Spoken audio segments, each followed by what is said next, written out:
ഏശിപ്പിടിച്ചു സുലീക മോഹിച്ചപ്പുമാനേ തട്ടിന് വിയുമോടി മറിന്താനേ പാശത്തിൽ പായം കീറിയേ മോഹം കയറേ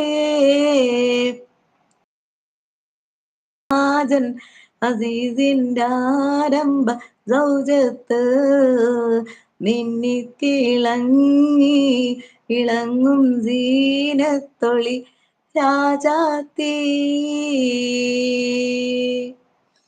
സൂപ്പറായി പാടിയിട്ടുണ്ട്, അടിപൊളിയായി. എല്ലാരും ഒരുപാട് മെസ്സേജുകൾ ഷിജാത്താക്ക് അയച്ചിട്ടുണ്ട്, എല്ലാരും സ്നേഹം അയച്ചിട്ടുണ്ട്, സൂപ്പറായി പാടിയെന്ന് പറയുന്നുണ്ട്.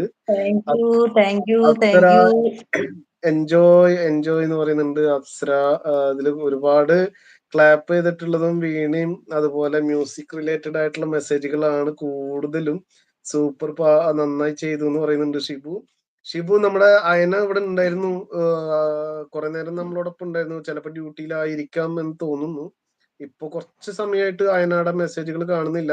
എനിക്ക് കുറെ ട്രോള് തന്നിട്ടാണ് പോയിരിക്കുന്നത്. ഇവിടെ ഉണ്ടായിരുന്നു കേട്ടോ. എന്നോട് പറയുന്നുണ്ട് ഇത്താത്തയുടെ പാട്ട് കേട്ട് പഠിക്കുന്നിട്ട് പാടാൻ പോയെന്നൊക്കെ പറഞ്ഞിട്ടുണ്ട് അയന. ഇൻഷാ അല്ലാ ഞാൻ ഇത്താത്തയും കൂടെ ഒരു പാട്ട് ഒന്നിച്ച് പാടും ഇവിടെ കേട്ടാ. അപ്സര ഹായ് പറയുന്നുണ്ട്.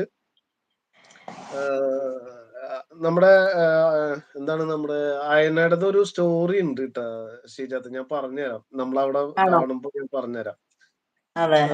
ഫൈസൽ മോൻ വന്നിട്ടുണ്ടല്ലോ. ഫൈസലെ ഡ്യൂട്ടിയിലാണോടാ നീ? എന്താണ് വിഷയം? ഫൈസല് മലപ്പുറമാണ് കേട്ടാ. ഖത്തറിലാണ്, ബഹ്റൈനിലാണ് ഇപ്പൊ ഉള്ളത്. I don't get meaning well but good singing എന്ന് പറയുന്നത്. അപ്സരാക്ക് ഇപ്പൊ അർത്ഥങ്ങളും കാര്യങ്ങളൊന്നും മനസ്സിലായിട്ടില്ല, എന്നാൽ പോലും അടിപൊളിയായി പാടി. അതിന്റെ ട്യൂണെല്ലാം നല്ലതായിട്ട് ഇഷ്ടപ്പെട്ടു അപ്സരാക്ക് എന്ന് പറഞ്ഞിട്ടുണ്ട് ശ്രീജാത്ത. എല്ലാവർക്കും ഏത് പാട്ടാ കൂടുതൽ ഇഷ്ടപ്പെട്ടതാണാവോ ഞാൻ പാടിയില്ലേ? നമുക്ക് ഇതിപ്പോ എല്ലാരും മാറി മാറി വന്നിട്ടുണ്ട് ആളുകൾ. എല്ലാ പാട്ടുകളും എല്ലാരും കേട്ടിട്ടുണ്ടോ എന്നുള്ളത് അറിയില്ല. ഈ പാട്ട് ഞാൻ ഇത് ചെയ്ത് ക്രോപ്പ് ചെയ്തിട്ട് ഞാൻ പോസ്റ്റ് ചെയ്യാം, എന്നിട്ട് അതിന്റെ ഫീഡ്ബാക്ക് ഞാൻ ശ്രീജാത്താക്ക് പറയാം കേട്ടാ. ഇത് ഓരോരോ പാട്ടും ഞാൻ ക്രോപ്പ് ചെയ്തിട്ട് എല്ലാ പാട്ടുകളും സെപ്പറേറ്റ് ആയിട്ട് ഞാൻ പോസ്റ്റ് ചെയ്തേക്കാം. ശ്രീജാത്തയുടെ പേരിൽ തന്നെ പോസ്റ്റ് ചെയ്തേക്കാം. ഓക്കെ. പിന്നെ ഇടക്ക് കട്ടാവുന്നുണ്ട് പാട്ട് എന്ന് പറയുന്നത്. ഇടക്ക് കട്ടാവുന്നുണ്ട് പാട്ട് എന്ന് പറയുമ്പോ ഇനി ലൈവില് വരുമ്പോ എന്താണ് അവസ്ഥ എന്ന് അറിയില്ല. എനിക്ക് ഇവിടെ ക്ലിയർ ആയിട്ട് റേഞ്ചിന്റെ എന്താണോന്ന് അറിയില്ല. താത്ത വൈഫൈ അല്ല അവിടെ? ഇവിടെയും കുഴപ്പമുള്ളതല്ല. പക്ഷെ എനിക്ക് തോന്നി ഞാനിവിടെ മ്യൂട്ട് ചെയ്യാതിരുന്നപ്പോ ചിലപ്പോ അങ്ങനെ ആയിപ്പോയതാണോ എന്നുള്ളത് അറിയില്ല. അപ്സര എൻജോയ് എന്ന് പറയുന്നുണ്ട്. ഐവ അടിപൊളി എന്ന് പറയുന്നുണ്ട്. ഫൈസല് നാദു ക്ലാപ്പ് ചെയ്തിട്ടുണ്ട്. ഐസിൻ ക്ലാപ്പ് ചെയ്തിട്ടുണ്ട്. ജൂനിയർ ക്ലാപ്പ് ചെയ്തിട്ടുണ്ട്. KP വാവ് സൂപ്പർ ഇത്ത എന്ന് പറഞ്ഞിട്ടുണ്ട്.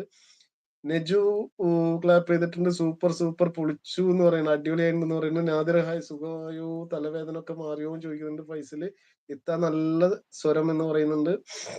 Apsara it's A traditional Malabar song. അത് അപ്സരക്ക് പറഞ്ഞു കൊടുക്കണ എന്താണെന്നുണ്ട്. ഞാൻ ഫസ്റ്റ് ടൈം കേൾക്കുകയാണ് എന്ന് പറയുന്നുണ്ട് ഷീജാത്താന്. അതോ ഈ പാട്ടാണോ അതോ ഈ സോങ് എനിക്ക് ഒത്തിരി ഇഷ്ടമാണ് എന്ന് പറഞ്ഞിട്ടുണ്ട് പാത്തൂസിട്ടാ. ഞാൻ പോയിട്ട് വരാമെന്ന് പറയുന്നത്. അതിന് പോവാണോ? ഇതിനെ കോളിന്റെ സമയമായ ബൈ ഓൾ എന്ന് പറയുന്നുണ്ട്. ഓക്കെ പോയിട്ട് പോയോട്ടാ. മൈ പാത്തു പറയുന്നുണ്ട്. ഐസിൻ പോകുവാണോ എന്ന് ചോദിക്കുന്നുണ്ട്. സാഫു വന്നിട്ടുണ്ടല്ലോ. സാഫു അസ്സലാമു അലൈക്കും, വെൽക്കം. എന്താണ് വിശേഷം? വന്നവര്, ഇരിക്കുന്നവര്, കാണുന്നവര്, കേൾക്കുന്നവര് ഒക്കെ ഒന്ന് ഡബിൾ ടാപ്പ് ചെയ്ത മൊബൈലിൽ ഡബിൾ ടാപ്പ് ചെയ്യാൻ മറന്നവർ ആരൊക്കെയോ ഉണ്ടെന്ന് തോന്നുന്നു കേട്ടോ. കുറെ ആളുകൾ ഡബിൾ ടാപ്പ് ചെയ്യാൻ മറന്നിട്ടുണ്ടെന്ന് തോന്നുന്നുണ്ട്. എല്ലാവരും ഒന്ന് ഡബിൾ ടാപ്പ് ചെയ്ത് ലൈക്ക് ചെയ്ത് താഴെ കമന്റിലൂടെ വന്ന്. ഇനി ഇവിടെ കണ്ടുകൊണ്ടിരിക്കുന്ന സുഹൃത്തുക്കളുടെ മാപ്പിളപ്പാട്ടിൻ്റെതായ പഴയ രീതി നാളിലെ മാപ്പിളപ്പാട്ടിന്റെ 2 വരികൾ താഴെ കമന്റ് ചെയ്യാൻ പറ്റുമോ? ഷീജാത്താക്ക് ഗസലിനോട് എന്തെങ്കിലുമായിട്ട് ഏതെങ്കിലും കണക്ഷൻ ഉണ്ടോ? ഗസൽ പാട്ടുകളുമായിട്ട് എന്തെങ്കിലും കണക്ഷൻ ഉണ്ടോ? പാട്ട് ഒരു 2 വരി കഷ്ടി അറിയാം. മറ്റേ ഈ പാട്ട് അറിയോ? പ്രണയമഴയുടെ നൂലിനറ്റം പട്ടമായി ഞാൻ പാറി. അതറിയോ? അത് ഞാനേ എഴുതി വെച്ചിട്ടില്ല. അതിങ്ങനെ 2 വരി അറി അറിയാ കാണാണ്ട്. അറി ശരിക്കും അറിയുന്ന അറിയില്ല. വരികള്